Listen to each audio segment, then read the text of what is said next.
Ešte.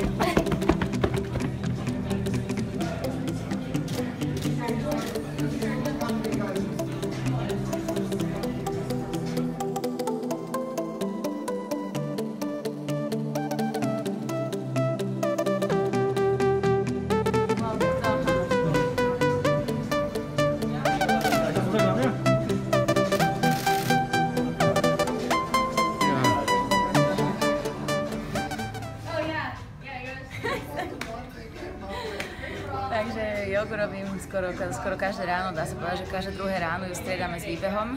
Robíme ráno niekedy výbeh pol hodinu a niekedy jogu, tak to stále odmieniam a je to niečo, kde si naozaj preťahnem svaly a veľmi to dobre pomáha na chvíľku ju rozcvičiť, pretože ráno býva taká túha po tých záťažiach, takže joga je môjim takým skoro každodenným rituálom.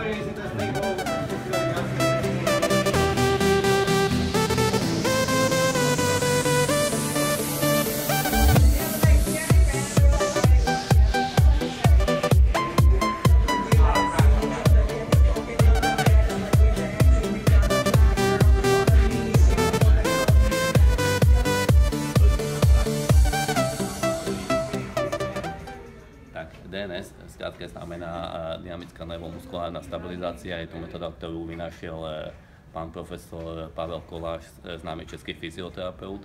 Je zameraná hlavne na zlepšenie funkcie stabilizátorov chrbtice jednotlivých segmentov a hlbokých stabilizátorov trupu.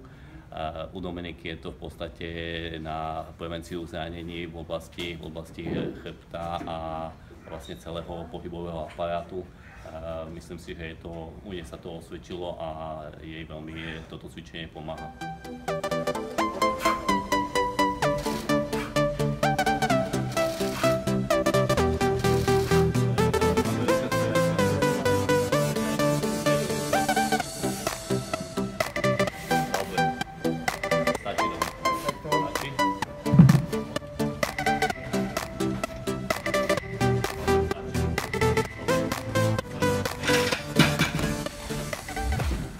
Takže v tenise počas tej silovej prípravy sa snažíme prevažne o také silovo-dynamické komplexné cviky. Zaujímajú nás cviky viac, lebo to znamená so zapojením čo najväčšieho počtu svalových skupín. Toto konkrétne bol silný dynamický vršok, jeden cvik bol premiestnenie výraz jednoručkami, druhý bol šikmý výraz. Klasické silovo-dynamické cviky v tomto pravde.